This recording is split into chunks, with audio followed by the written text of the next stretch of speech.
αυτό με την άλλη πλευρά, μερικές φορές που υπάρχει κάποιος σύστημα Αμερικάνων που τον αναφέρει. Το μεθάνιο είναι πάρα πολύ σημαντικό greenhouse gas και επίσης πάρα πολύ καλή σημασία για την χρήση του σε αλλαγές που υπάρχουν στην οδηγητική Υπάρχουν περιοχές οι οποίες έχουν πάγο, για παράδειγμα. Όταν φύγει ο πάγος, τότε έχει ενώδεις περιοχές οι οποίες ανοίγονται με αποτέλεσμα να φεύγει το διοξείδιο του άνθρακα και θεωρείται συγκεκριμένα σαν ανάβραση η οποία οδηγεί σε περαιτέρω αύξηση της θερμοκρασίας ή σε ξαφνική μείωση. Ακριβώς. Και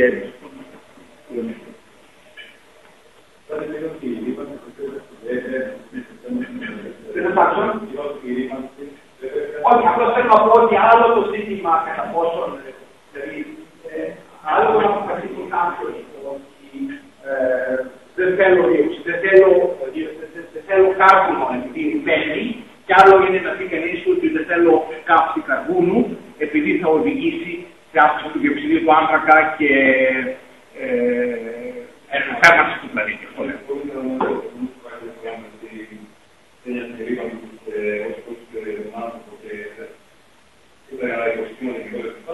Και ως προς το μόνο κλίμα. Ως προς το κλίμα, λοιπόν, υπάρχει ή δεν υπάρχει. Δεν είναι το κλίμα που στέλνει. Υπάρχει ή δεν υπάρχει πρόβλημα. Με τη ρήπανση, με το διοξείδιο. Εντάξει, αυτό το οποίο πρέπει να υπολογίσει και να απαντήσει κανείς αυτό το ερώτημα, πρέπει να υπολογίσει κανείς τι είναι. Αυτό είναι άθλημα. Τι είναι το πρόβλημα. Τι είναι το πρόβλημα. Δεν καταλαβαίνω. Δηλαδή, πρέπει να ορίσει τι εννοείται. Δεν καταλαβαίνω τι ήταν αυτό.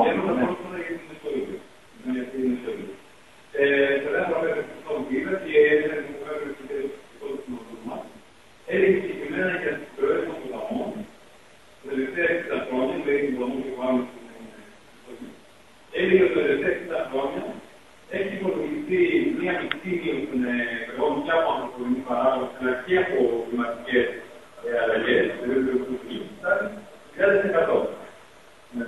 Όχι, δεν υπάρχει αυτό. Αυτό τι σημαίνει.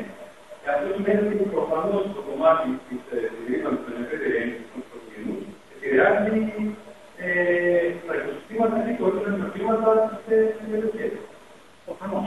Είπα, έριξα εγώ προηγουμένως φωτογραφικές, έριξα στοιχεία από την κλιματική ιστορία της γης, που έχουν γίνει πολύ περισσότερο χρονικά πάνω.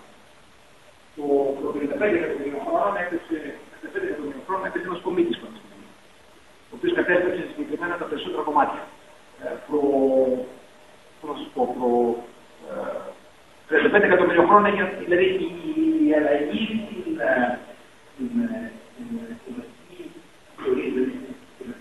είναι συνεχής. Αυτό προσπάθησαμε.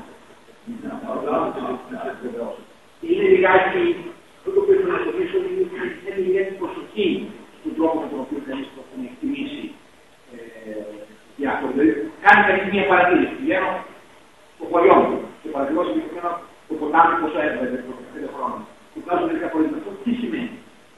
Σημαίνει κάτι, προφανώς θα υπάρχει συνέχεια. Πρέπει να το βάλει σε ένα αφήσω. Νομίζω ότι υπάρχει μια αποδοχή μεταξύ των μέλλον και το τι γίνεται σε πολύ κόσμο. Δηλαδή είναι προφανές αυτό το πράγμα.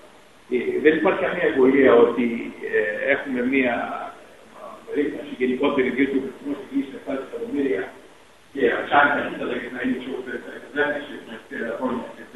Και όλοι αυτοί δημιουργούν τοπικές τεράστιες αλλαγές, τοπικές όμως. Και άλλο αυτό, άλλο η κλιματική, άλλο τελείως κλιματική αλλαγή. Δεν έχει καμία σχέση τώρα μετά.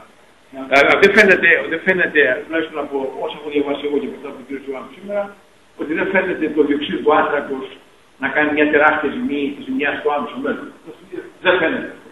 Παρόλο που οι πολιτικοί φωνάζουν και όλα τα που λένε. Υπάρχει τεράστια λόμπι με το θέμα των τι καύσιμα πρέπει να χρησιμοποιούμε. Και λέμε συνεχώς για τα ανανεώσιμα. Εμείς δεν θα τα βγάλουμε πέρα. Θα αυξηθεί 20, 30, 35, 40%. Και μετά τι, όπου θα έρθει η ενέργεια. Μόνο από περίπτωση αντιλαστήρες γονάτων και πουθενά αλλού. Δεν υπάρχει πρόβλημα σε αυτό που το πει κανείς. Η προέκταση αυτή που θέτει και η γη αυτή που λένε και αυτή που λένε. Σίγουρα είναι να τα παρακολουθήσει το γεγονός ότι υπάρχει μια νέα κατάσταση. Άλλο η ρήπανση, άλλο η ρήπανση. Αλλά άλλο η ρήπανση. Η ρήπανση του περιβάλλοντος. Να μην μπερδεύουμε τη ρήπανση όμως, τα πλαστικά ή οπουδήποτε άλλο που υποβαθμίζει τα πάντα με το θέμα. Εγώ δεν μπορώ να σας κάνω πρόταση. Μπορώ να σας κάνω πρόταση και να σας πω ότι καλό είναι να μην καταστρέφουμε το περιβάλλον τα μέρες, να μην φέρνουμε, να κάνουμε ό,τι. Αν έχουμε τη δυνατότητα να επιλέγουμε τη γνώση που χρειάζεται, ό,τι το καλύτερο διαδίδουμε. Αλλά περαιτέρω να σας πω παραπάνω δεν μπορώ. Δεν μπορώ να κάνω κάτι. Το πράγμα και πάντα δεν μπορούμε να πούμε. Η ιδιωτική αλλαγή είναι ανεξάρτητη.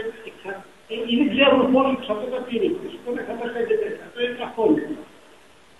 Το ερώτημα είναι τι κάνουμε. Όλη η φιλοσοφία της συζήτησης που είναι πώς κινούμαστε τώρα. Ο τρόπος ανάπτυξης, παραγωγής, κοινωνικής οργάνωσης οδηγεί σε καταστροφή. Είναι ο άνθρωπος μια φυσική δύναμη, ας πούμε, που πια μπορεί να οδηγήσει σε κάποια μαζική καταστροφή του ίδιου ή κάποιον άλλο, ή το προχωράμε και όπου πάει. Υπάρχει βέβαια αυτό, δεν είναι σίγουρο. Το να ζεστάνει το κλίμα, κάποιος θα ευνοήσει πολύ περισσότερο ή μπορεί να συμφωνικά. Επομένως, το αφήνουμε και προχωράμε με την ίδια λογική, την ίδια παραγωγική, τον ίδιο τρόπο πράγμα, τα ίδια κάψιμα, ύστερα ρίχνουμε το σπαγιέρι.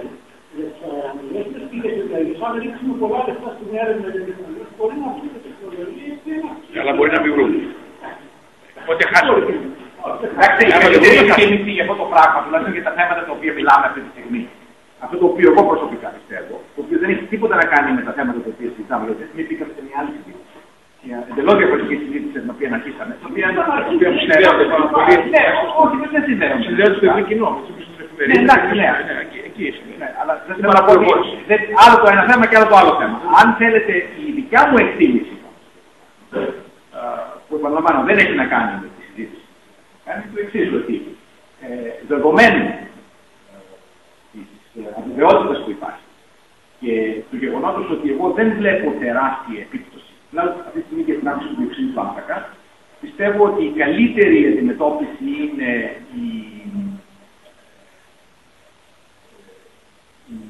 η μετρίαση, η ανάπτυξη με λογική των τεχνολογιών οι οποίες απαιτούνται, με οικονομία όμως, διότι πιστεύω ότι εάν δούμε ότι έχουμε προβλήματα, η τεχνολογική ανάπτυξη θα είναι τέτοια, που τότε θα μπορέσουμε να τα λύσουμε με λιγότερα χρήματα.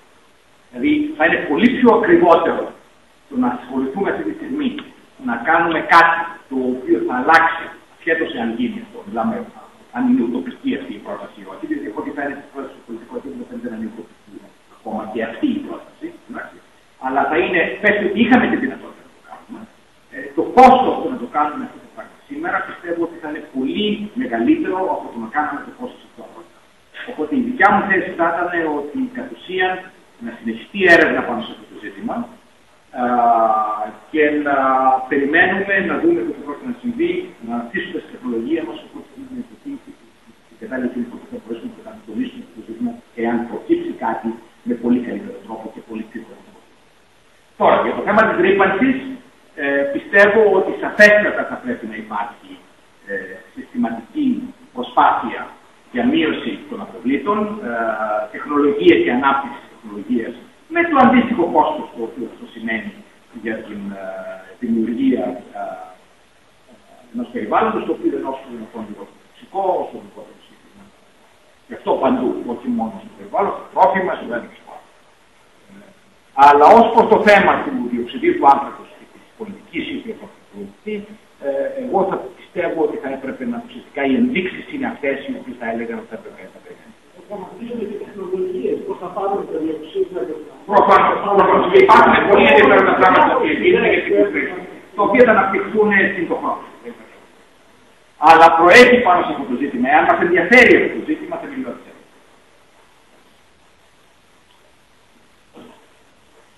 Νομίζω τελειώσαμε. Μπορούμε να συζητάμε για τα πράγματα για πάρα πολύ. Το πολιτικό θέμα είναι πολύ ενδιαφέρον. Είναι θέμα το οποίο κανείς μπορεί να μιλήσει για πολλή ώρα, διότι είναι πάρα πολλές φορές που στα ανθρώπινα πράγματα εμφανίζονται τέτοιες μορφής καταστροφικής μορφής μανίες. Το 1880 είχαμε τον Μάλθους, ο οποίος έλεγε για το γεγονός. Όχι. 1880. Μεταξύ 790 και 1890. Όχι, δεν είναι. Είχατε δίκιο. Αλλά ο Μάλτης είχε δίκιο. Όχι στο θέμα της καταστροφής, το θέμα του λίγο. Έπεσε λίγο έξω στα χρόνια, αλλά δεν είχε δίκιο. Πώς δεν είχε δίκιο. Ο Μάλτης είπε ότι θα ψάχνετε συνέχεια. Εγώ κάτι πρέπει να κάνω. Θέλω να πω ότι η ομάδα της Ρώμης, να πάρουμε ένα παράδειγμα, οι μεγαλύτεροι θα θυμούνται, πότε ήταν το 1960 και το 1970. Ακριβώς. Θυμάστε τις προβλέψεις που είχαν γίνει, ότι δεν θα υπήρχε πετρέλαιο το 2005. Πέσανε έξω σίγουρα. Θέλω να πω ότι υπάρχει πάντοτε ένα ζήτημα και υπάρχει πολλές φορές και ανάγκη στην κοινωνία, πολλές φορές θα έλεγα εγώ ότι το περίγραφα κάποιος σαν θρησκευτικό φαινόμενο. Για αυτή την καταστροφολογία πάνω σε αυτά τα ζητήματα. Πάντως, Πέτρο, είναι ενδιαφέρον το θέμα που υπάρχει ένα θέμα το οποίο είναι σαφέστατο το θέμα της ενεργείας. Δεν είναι δηλαδή το οποίο συνδέεται βέβαια. Το θέμα της ενεργείας είναι πολύ σημαντικό. Αλλά fundamentally το θέμα της ενεργείας θα λυθεί. Πρώτα απ' όλα fusion. Αν δουλέψει. Θα δουλέψει το fusion. Θα παίζει τα κατάλληλα μυαλά και θα λυθεί το θέμα. Η τελευταία στατιστική στην Αγγλία είναι η καλή άνθρωποι δεν ασχολούνται με το fusion. Και αυτό δεν πρέπει να το βάλω. Η τελευταία στατιστική, επειδή υπήρχε καλός άνεμος στο τελευταίο καιρό, η Αγγλία παρήγαγε το 12% του ηλεκτρισμού της από ανεμογεννήτρια. Αλλά έχει σημαίνει καλή χρονιά.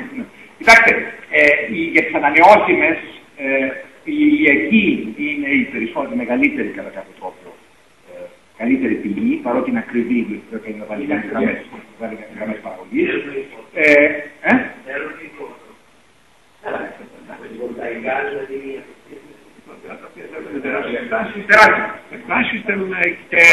Εγώ δεν είμαι συμπαθών αυτών των. Γιατί για λόγους περισσότερο καταστροφής, δηλαδή όταν βλέπω τους ανεμόμενους πάνω στην Εύβοια, με εκνευρίζομαι συγκεκριμένα. Δηλαδή στο ωκεανό, αλλά αυτά τα πράγματα σίγουρα θα υπάρξουν πρόοδοι, θα ζητήματα και ελπίζω με την πυρηνική ενέργεια να υπάρξει καλύτερη. Παρότι από ό,τι έχει αποδειχθεί ότι ακόμα και σε καλές περιοχές, δηλαδή σε χώρες οι οποίες έχουν κάποια μεγαλύτερη συνείδηση από τα ζητήματα, έχουν δείξει ότι δεν έχουν τον οργανισμό, δηλαδή την οργάνωση. Τα γεγονότα στην Ιαπωνία ήταν τραγικά. Η Γαλλία βεβαίως παράγει το 80% της ενεργείας της από πυρηνικά τελευταίες τέτοιες, το οποίο έχουμε αρκετά μεγάλη. Αλλά εγώ προσωπικά πιστεύω ότι το πρόβλημα του fusion θα λυθεί. Απλώς πιστεύω ότι τα κατάλληλα άτομα δεν είναι μέσα. Προσπαθήσανε το 1960-1970. Τώρα ξαναρχίζει η Ευρώπη με το ITER. Αλλά πιστεύω στα επόμενα 10-15 χρόνια, αν θέλετε να έχετε μια πρόβλεψη από μένα, η δικιά μου πρόβλεψη είναι ότι θα έχουμε fusion στο 10. Οπότε όλα αυτά τα πράγματα θα είμαστε σε μια ευτυχή κατάσταση και θα μπορέσουμε να φύγουμε από τα ορυκτά καύσιμα, τα οποία στο κάτω-κάτω εμείς δεν τα έχουμε. Μπορεί να τα έχουμε βέβαια. Οπότε ξαφνικά θα βρεθούμε σε εντελώς αντίθετη θέση πάνω από το δεν όχι. Αλλά το βρήκαμε αργά. 15 χρόνια πολύ λίγο. Νομίζω 15 χρόνια. Ποιος κάνει exercise formation. Ευχαριστώ πολύ.